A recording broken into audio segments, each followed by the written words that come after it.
ಕಾರ್ಮಿಕ ರಾಜ್ಯ ವಿಮಾ ಚಿಕಿತ್ಸಾಲಯದ ಕರಾಳ ಸತ್ಯ ಬಯಲಿಗೆ. ಓಪಿಡಿ ಚೀಟಿ ಇಲ್ಲ, ವೇಸ್ಟ್ ಪೇಪರ್ ಮೇಲೆ ಎಲ್ಲ, ಮುದ್ರೇನೂ ಇಲ್ಲ, ಇದರಲ್ಲೂ ಗೋಲ್ಮಾಲ್.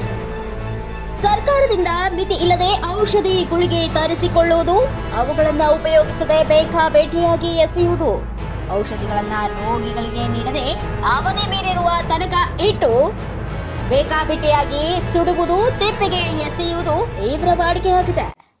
ಹುಬ್ಬಳ್ಳಿ ಗೋಕುಲ್ ರಸ್ತೆಯ ಕಾರ್ಮಿಕ ರಾಜ್ಯ ವಿಮಾ ಚಿಕಿತ್ಸಾಲಯದ ಕರಾಳ ಸತ್ಯ ಇದು. ಕಾರ್ಮಿಕರಿಗಾಗಿ ಸರ್ಕಾರದಿಂದ ಬರುವ ಬೆಲೆ ಬಾಳುವ ಔಷಧಿಗಳು ಸೇರುತ್ತವೆ ತಿಪ್ಪೆಗೆ. ಸರ್ಕಾರ ನೀಡಿರುವ ಎಲ್ಲಾ ಸೌಲಭ್ಯಗಳು ಮಂಗಮಾಯ. ಕೊಳೆತು ನಾರುತ್ತವೆ ಶೌಚಾಲಯ, ಕೊಳೆತು ನಾರುತ್ತವೆ ಚಿಕಿತ್ಸಾಲಯದ ಸ್ಟೋರ್ ರೂಮ್ಗಳು. ಶೌಚಾಲಯ ಉಪಯೋಗಿಸುವುದು, ಔಷಧ ಹಾಗೂ ಮಾತ್ರೆಗಳನ್ನ ಯಾರಿಗೆ ತಿಳಿಯದ ಹಾಗೆ ಚರಂಡಿಗೆ ಸೇರಿಸುವುದಕ್ಕೆ.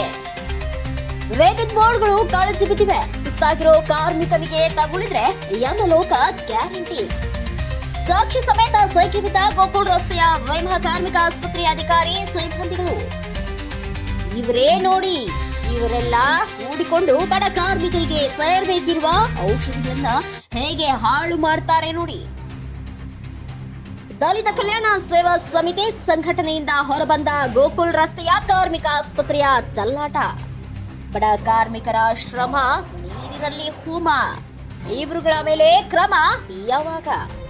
ಪ್ರತಿ ತಿಂಗಳು ಬಡ ಕಾರ್ಮಿಕರ ದುಡಿದ ಹಣದಲ್ಲಿ ಬರುತ್ತಿರುವ ಔಷಧಿಗಳು ಶೌಚಾಲಯಕ್ಕೆ ಹಾಕಿ ಕಾರ್ಮಿಕರಿಗೆ ಅನ್ಯಾಯ ಮಾಡುತ್ತಿರುವ ಭಂಡ ಅಧಿಕಾರಿಗಳು.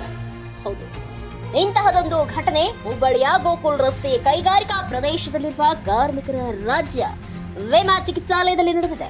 ಲಕ್ಷಾಂತರ ರೂಪಾಯಿ ಮೌಲ್ಯದ ಬಡ ಕಾರ್ಮಿಕರಿಗೆ ಸೇರಬೇಕಿರುವ ಔಷಧಿಗಳನ್ನ ಅತ್ಯಗತ್ಯಕ್ಕಿಂತ ಹೆಚ್ಚಿನ ಪ್ರಮಾಣದಲ್ಲಿ ತರಿಸಿ ದಿನಾಲೂ ಅವುಗಳನ್ನ ಬಕೆಟ್ಗೆ ಸುರಿದು ಅವಧಿ ಮುಗಿದ ಮಾತ್ರೆಗಳನ್ನ ಶೌಚಾಲಯಕ್ಕೆ ಚಲಿ ಕಾರ್ಮಿಕರಿಗೆ ಹಾಗೂ ಸರ್ಕಾರಕ್ಕೆ ಮೋಸ ಮಾಡ್ತಾನೆ ಬಂದಿರುವ ಇಲ್ಲಿಯ ಅಧಿಕಾರಿಗಳ ಬಣ್ಣ ಬಟಾಬಯಲು.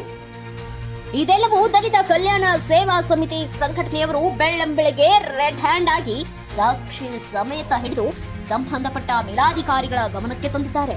ಕಾರ್ಮಿಕರಿಗೆ ಸೇರಬೇಕಾದ ಮಾತ್ರೆಗಳನ್ನ ಶೌಚಾಲಯಕ್ಕೆ ಹಾಕಿ ನೀರು ಹಾಕುತ್ತಿರುವುದನ್ನ ಸಾಕ್ಷಿ ಸಮೇತ ತೆಗೆದು ತೋರಿಸಿದ ದಲಿತ ಸಂಘಟನೆ.